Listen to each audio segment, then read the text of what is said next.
Hello and welcome to FPL Mate, your best mate for fantasy Premier League content. Now today I thought we'd do something a little bit different in the off season and go through some of the most random and kind of interesting facts about FPL and its predecessors over the last 20 to 30 years where it's been around. So hopefully you're going to enjoy this one. If you do, please do leave a like, please do subscribe if you're new around here as well. Without further ado guys, let's just do 10 minutes of absolutely useless information about FPL. Buckle up, strap in. Although fantasy sports games had been around in the US since the 1960s, the game was first introduced to English football in 1991 by Andrew Weinstein. The game began to get popular when Andrew teamed up with the British newspaper The Telegraph for the 1993-94 season. Before the internet days, people played fantasy football games by phoning in or writing a letter to the organisers to pick their teams. Can you imagine your last minute game week 1 player swaps getting lost in the mail? Relating to this, back to the original days of FPL, you could only make transfers once per season in January. To make matters worse, if you wanted to make January transfers, you had to fill out a form with a cheque for 50 pence, which you had to send to the organisers. People complain about pay-to-win games a lot these days, but it's good to hear that FPL has gone in the opposite direction of free-to-play. The youngest fantasy Premier League game winner was JOHNATHAN RODGERS from Blackburn, who won the 94-95 Telegraph fantasy game at the age of 12. Can you imagine losing your mini-league to a 12-year-old, let alone losing the whole of FPL? The official FPL game as we know it today launched for the 2002-2003 Premier League season. The first ever official FPL winner in that season was Graeme Haddow from South Africa, who won with just 1,940 points. Now for reference, the 21-22 season winner won so with 2,844 points, which shows you just how much more competitive the game has become. Leave a comment guys below if you got more than 1,940 points last year. The highest scoring player from the first ever official FPL game was Thierry Henry. He scored a total of 272 points in the 02-03 season, recording an insane 24 goals and 23 assists. Can you imagine how high his ownership would be in today's game? 80%? 90% maybe? In the 2016-17 season, Ben Crabtree won FPL without picking a single Liverpool player all year. Why did he do that? Because he's an Everton fan. Now, thankfully, Liverpool had a shocking year that year, and with increased competitions, there's just no way you could get away with that in the modern game. You know, the level of club loyalty you would need to succeed is just not going to happen anymore. The highest ever scoring season for a Premier League player was Mo Salah in the 2017-18 season when he scored an insane 303 points. This is also the only time a player has ever scored more than 300 points in a season. I'm guessing the previous winner didn't have such great success since he wasn't playing with Liverpool players. The highest scoring goalkeeper for an entire season was way back in the original 02-03 season when Blackburn Rovers' Brad Friedel scored 187 points. In 2020-21, Aston Villa's Emi Martinez came close with a score of 186, but I still just find it mad that this goalkeeping FPL points record has been standing for almost 20 years.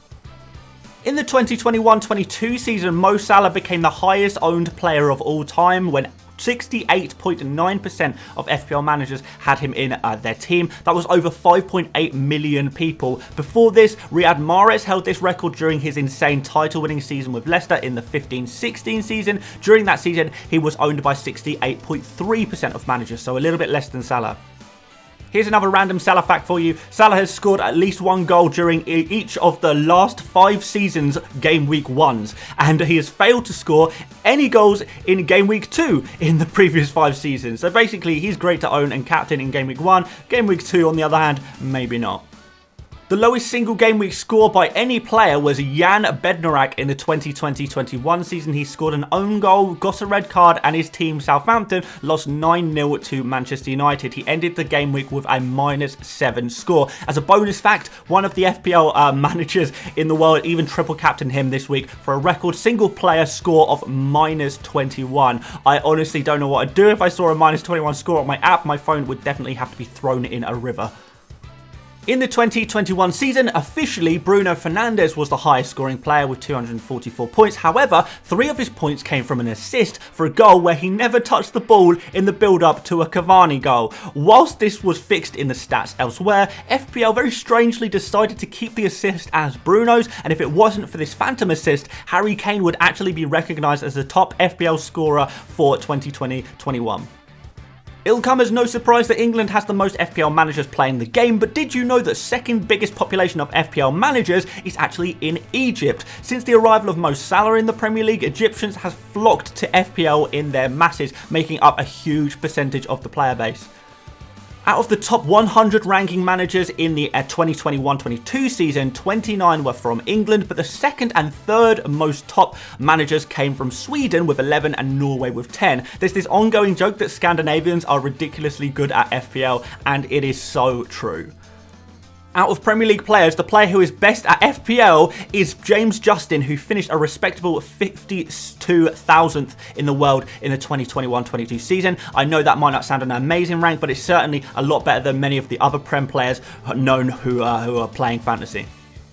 Staying on the trend of professional footballers who are great at FPL, Hjalmar Ekdal, who plays for Djurgårdens and the Swedish national team, finished an insane 546th in the world in the 2021-22 season. See, I told you Scandinavians are insanely good at FPL.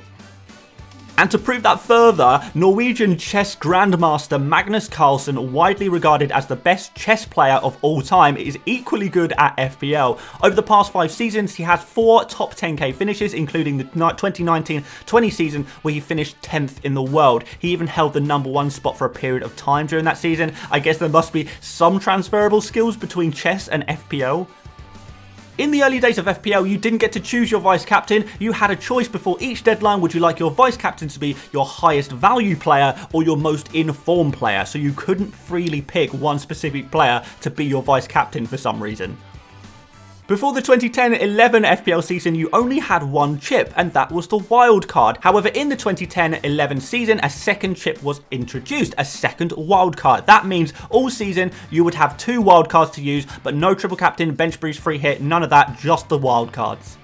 The chips in a more familiar sense were introduced in the 2015-16 season where we saw the birth of the triple captain chip, the bench boost chip, and the all-out attack chip, which kind of leads us on to our next fact. Some of you may remember that FPL used to have a chip called the All-Out Attack chip, which allowed you to, for one game week during the season, to play with a 2-5-3 formation. FPL quickly realised how useless this chip was and later changed it to the more familiar free hit chip just a couple of years later. The introduction of the free hit chip is, at the time of writing, the most recent major change to the FPL rules. Even though the rules say you can only have a maximum of 3 players from each Premier League team, did you know you can technically have 11 from the same team? After your initial 3, if a player in your FPL team transfers from one Premier League club to another whilst already in your squad, you will now have 4 players from that team. As long as players in your squad keep transferring to the same Premier League team in real life, you can just go higher and higher and higher. The downside to this is if you want to make a transfer whilst having extra players from one Premier League team, the FPL game will force you to transfer out a player from your stockpile team until you have 3 or less players from that team. There is a bug in FPL whereby any hits you take in the first game week of the month are not included in your monthly score. This is kind of explained in the rules, but it doesn't really make sense as to why they do this, so many people think the game was never intended to be designed this way. It's technically possible to actually go down in rank in FPL when one of your players in your team plays really well. Due to something called effective ownership, if a lot of people own the same player as you but have captained him and you haven't captained him, they will gain more points from the same player as you. So, for example, say 80% of people around your rank own Salah, but 50% of those people have captained him, that will input his effective ownership to 120%. If you haven't captained Salah, you will lose rank every time he scores a point, even if you have Salah in your team. Since a lot of you guys already knew this, here's a bonus fact, I guess. During the 2020-21 season, we saw Harry Kane exceed 200% effective ownership at the higher ranks due to so many people triple captaining him. This meant that even if you captained Kane, you still lost rank every time he scored points. With the exception of the 2020-21 season, which was heavily delayed due to COVID, there has been a trend of the FPL game being released earlier and earlier every year before Game Week 1 begins. Back in 2016-17, we had just over 3 weeks to pick our Game Week 1 teams. Compare that to the 2021-22 season, where we had almost 2 months. That's a big difference. 2022-23 seems like it may buckle the trend though, since it's pretty unanimously agreed that FPL is just launched way too early. Since the debut 02-03 season, the player base of FPL has increased every single year, from 76,000 people in the original, growing to, just exponentially to over 9 million players last year. Could the 22-23 season be the year we hit 10 million total players? I think so. And to finish off the video, here's a great fact for you. Did you know that there is a well-hidden button on the FPL website that once clicked, you will never have a bad game week ever again? It's called the delete account button. Of course, this is a bit of a joke, but a healthy reminder that if you're not having fun whilst playing FPL, it might be a good time to take a step back. It is just a game after all. And there we have it, guys. 10 minutes of absolutely useless facts. I hope you found some of them interesting at least. And if you've got any other facts of your own that I haven't thought of, maybe leave a comment down below and we'll see what other facts we can find interesting, I suppose, among the FPL community. Guys, if you did enjoy this video, please do leave a like. Please do subscribe if you're new around here. Hopefully we'll be getting back to some normal content soon as the FPL game launches at some point soon. But until then, guys, thank you so much for watching and I will see you later, mates. Bye-bye.